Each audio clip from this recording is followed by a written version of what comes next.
Hello friends. Welcome है आपके अपने यूट्यूब चैनल माई स्टडी में। आज का पहला प्रश्न है, बिहार का राजकीय चिन्ह क्या है? तो इसका उत्तर हो जाएगा बी, बोधि वृक्ष। बिहार का राजकीय चिन्ह बोधि वृक्ष है।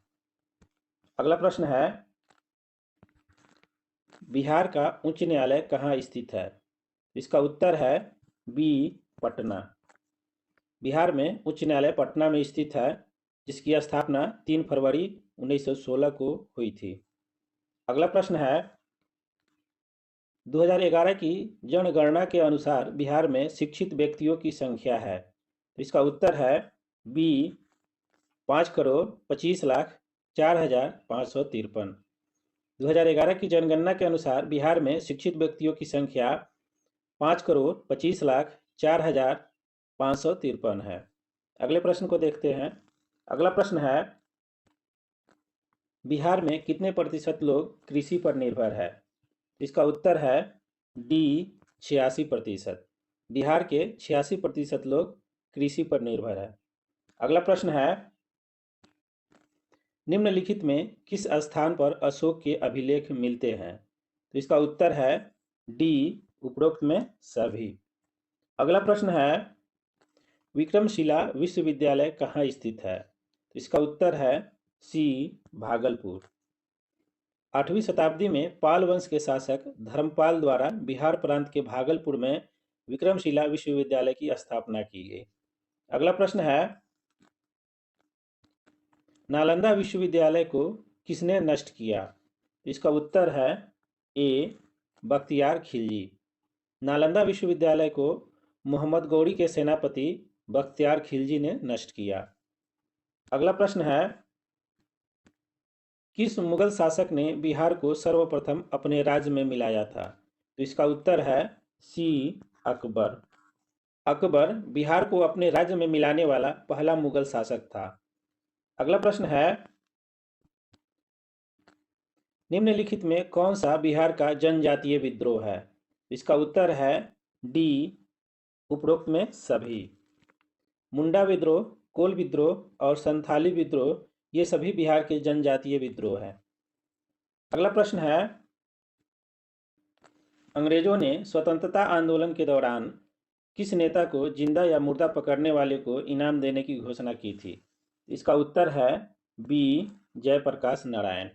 अंग्रेजों ने स्वतंत्रता आंदोलन के दौरान जयप्रकाश नारायण को जिंदा या मुर्दा पकड़ने वाले को इनाम देने की घोषणा की थी। अगला प्रश्न है,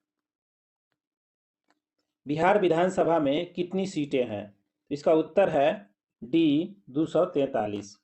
बिहार विधानसभा में 243 सीटें हैं। अगला प्रश्न है, बिहार विधान परिषद का चेयरमैन कौन नहीं था?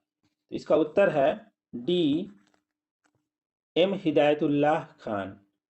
राम गोविंद सिंह, अरुण कुमार, डॉक्टर पृथ्वी चंद बिहार विधान परिषद के चेयरमैन के पद पर रह चुके हैं। अगला प्रश्न है, पटना उच्च न्यायालय के प्रथम भारतीय मुख्य न्यायाधीश कौन थे? तो इसका उत्तर है ए, सर फैजल अली। पटना उच्च न्यायालय के प्रथम मुख्य न्यायाधीश सर फैजल अली थे। अगला प्रश्न है, कौन सा जिला मगध मंडल में नहीं है? तो इसका उत्तर है ए, सिवान। मगध मंडल में गया, नवादा, औरंगाबाद, जहानाबाद, अरवल जिले हैं। सिवान जिला सारण मंडल में है। अगला प्रश्न है, बिहार के मुंगेर जिले में कौन सा जलाशय नहीं है? तो इसका उत्तर है ए, सीताकुंड। सीताकुंड बिहार के सीतामढ़ी जिले में है। अगला प्रश्न है, बिहार में सबसे कम जनसंख्या घनत्व किस जिले का है? तो इसका उत्तर है सी, कैमूर। बिहार में कैमूर का जनसंख्या घनत्व सबसे कम है, जो 488 है। अगला प्रश्न है, पैग्मामाइट चट्टान बिहार के किस जिले में पाई जाती है? इसका उत्तर है ए, गया, मुंगेर। पैग्मामाइट चट्टान बिहार के गया और मुंगेर में पाई जाती है। अगला प्रश्न है, बिहार में सोने का सुरक्षित भंडार कहाँ है? इसका उत्तर है डी, मुंगेर में। बिहार में सोने का सुरक्षित भंडार मुंगेर में है। अगला प्रश्न है, बिहार के किस जिले में फायर क्ले आग मिट्टी पाई जाती है? इसका उत्तर है ए, मुंगेर में। फायर क्ले आग मिट्टी बिहार के मुंगेर जिले में पाई जाती है। इस मिट्टी का प्रयोग बर्तन बनाने में किया जाता है। अगला प्रश्न है, बिहार में प्लाईवुड उद्योग कहाँ है? इसका उत्तर है ए, हाजीपुर में। बिहार में प्लाईवुड उद्योग हाजीपुर में है। अगला प्रश्न है, बिहार में नई औद्योगिक नीति कब लागू हुई? इसका उत्तर है सी, 2003 में। बिहार में नई औद्योगिक नीति 2003 में लागू हुई। अगला प्रश्न है, बिहार राज्य चीनी निगम लिमिटेड की स्थापना कब हुई? तो इसका उत्तर है सी, 1974 में। बिहार राज्य चीनी निगम लिमिटेड की स्थापना 28 दिसंबर 1974 को हुई। अगला प्रश्न है, पहली प्रोटीन युक्त मक्का किसने विकसित की? तो इसका उत्तर है ए, राजेंद्र कृषि विश्वविद्यालय समस्तीपुर। पहली प्रोटीन युक्त मक्का राजेंद्र कृषि विश्वविद्यालय समस्तीपुर ने विकसित की। अगला प्रश्न है, गौतम बुद्ध वन्य जीव अभयारण्य का क्षेत्रफल क्या है? इसका उत्तर है बी, 25.83 वर्ग किलोमीटर। गौतम बुद्ध वन्य जीव अभयारण्य बिहार के गया जिले में है। इसका क्षेत्रफल 25.83 वर्ग किलोमीटर है। अगला प्रश्न है, बिहार में कुल कितने अभयारण्य हैं? इसका उत्तर है सी, 13। बिहार में कुल 13 अभयारण्य हैं। अगला प्रश्न है, बिहार के विश्व के गीले इलाकों में कौन सा पक्षी अभयारण्य शामिल है? इसका उत्तर है सी, कांवर अभयारण्य। कांवर झील एशिया की सबसे बड़ी शुद्ध जल की झील है और यह पक्षी अभयारण्य बर्ड सेंचुरी भी है। अगला प्रश्न है, कटिहार के गोगाबिल पक्षी अभयारण्य का क्षेत्रफल कितना है? इसका उत्तर है बी, 217.99 एकड़। गोगाबिल पक्षी अभयारण्य कटिहार जिले में है, जिसका क्षेत्रफल 217.99 एकड़ है। अगला प्रश्न है, गोंड जनजाति की भाषा क्या है? इसका उत्तर है सी, मुंडारी। गोंड जनजाति की भाषा मुंडारी है। अगला प्रश्न है, खौर जनजाति का मुख्य व्यवसाय क्या है? इसका उत्तर है ए, कृषि। खौर जनजाति का मुख्य व्यवसाय कृषि है। अगला प्रश्न है, बिहार के फाग राग की रचना किसने की? इसका उत्तर है सी, नवल किशोर सिंह। फाग राग की रचना नवल किशोर सिंह ने की। साथियों, वीडियो अच्छा लग रहा है तो लाइक कर दीजिए, अपने दोस्तों के साथ शेयर कर दीजिए। यदि चैनल सब्सक्राइब नहीं किए तो सब्सक्राइब कर लीजिए। चलिए देखते हैं अगले प्रश्न को। अगला प्रश्न है, बिहार की पहली क्षेत्रीय भाषा की फिल्म थी? इसका उत्तर है गंगा मैया तोहरे पियरी चढ़ैबो। गंगा मैया तोहरे पियरी चढ़ैबो भोजपुरी फिल्म थी। अगला प्रश्न है, तीज किस माह में मनाई जाती है? इसका उत्तर है ए, भाद्रपद। तीज भाद्रपद माह की शुक्ल पक्ष की तृतीया को मनाई जाती है। अगला प्रश्न है, उर्दू बिहार की दूसरी राजकीय भाषा कब बनी? इसका उत्तर है बी, 1984 में। उर्दू बिहार की दूसरी राजकीय भाषा 1984 में बनी। अगला प्रश्न है,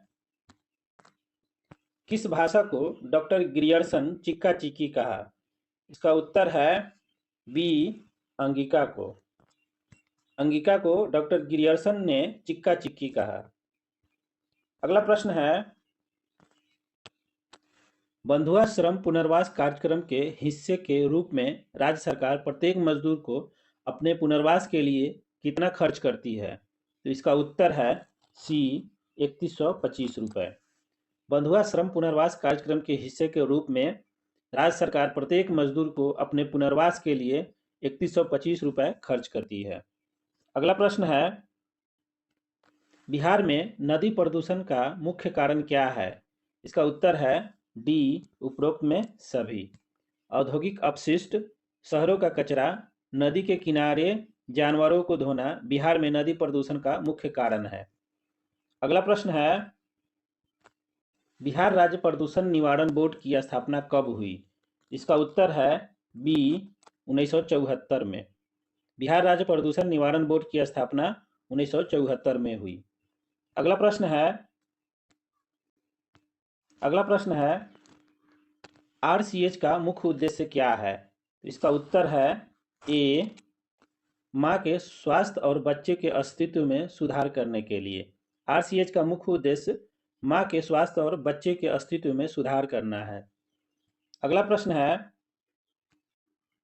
बिहार में एड्स रोकथाम कार्यक्रम के हिस्से के रूप में सदर अस्पतालों में कौन से जिलों में नए रक्त बैंक है?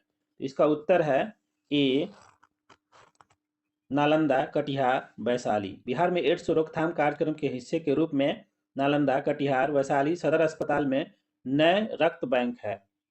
अगला प्रश्न है, वर्तमान में बिहार में कितने ब्लड बैंक है? इसका उत्तर है डी 29। वर्तमान में बिहार में 29 ब्लड बैंक है। अगला प्रश्न है, बिहार आधिकारिक भाषा विभाग द्वारा ग्रंथ पुरस्कार योजना के हिस्से के रूप में कितने पुरस्कार दिए गए हैं? इसका उत्तर है बी 7। ग्रंथ पुरस्कार योजना के तहत 7 पुरस्कार दिए जाते हैं। अगला प्रश्न है, बिहार में इनमें से कौन सी ग्रंथ अकादमी स्थापित नहीं हुई है? इसका उत्तर है डी पंजाबी अकादमी। बिहार में पंजाबी ग्रंथ अकादमी स्थापित नहीं हुई है। अगला प्रश्न है, बिहार में सर्वप्रथम अशोक चक्र किसने जीता? इसका उत्तर है ए रणधीर वर्मा। बिहार में सर्वप्रथम अशोक चक्र रणधीर वर्मा द्वारा जीता गया। अगला प्रश्न है, बिहार में हॉकी मैच कब शुरू हुए? इसका उत्तर है बी 1904 में। बिहार में हॉकी मैच 1904 में शुरू हुआ। अगला प्रश्न है, बिहार में वीर कुंवर सिंह स्टेडियम कहाँ स्थित है? इसका उत्तर है बी आरा में। बिहार में वीर कुंवर सिंह स्टेडियम आरा में स्थित है। अगला प्रश्न है, स्टेडियम और शहर का कौन सा मिलान गलत है? इसका उत्तर है सी इंदिरा गांधी स्टेडियम मुंगेर। बिहार में इंदिरा गांधी स्टेडियम पूर्णिया में है। अगला प्रश्न है, बिहार में किस प्रसिद्ध व्यक्ति को अजातशत्रु कहा जाता है? इसका उत्तर है बी डॉक्टर राजेंद्र प्रसाद को। अगला प्रश्न है, निम्नलिखित में से कौन सा शोध संस्थान नहीं है? इसका उत्तर है बी चावल विकास और अनुसंधान संस्थान। चावल विकास और अनुसंधान संस्थान पटना में स्थित नहीं है। अगला और अंतिम प्रश्न है, बिहार में सबसे कम साक्षरता किस धर्म के लोगों की है? इसका उत्तर है डी मुस्लिम। बिहार में सबसे कम साक्षरता मुस्लिमों की है। साथियों, वीडियो अच्छा लगा तो लाइक कर दीजिए, अपने दोस्तों के साथ शेयर कर दीजिए। यदि चैनल सब्सक्राइब नहीं किए तो सब्सक्राइब कर लीजिए। चलिए मिलते हैं अगले वीडियो में। जय हिंद साथियों।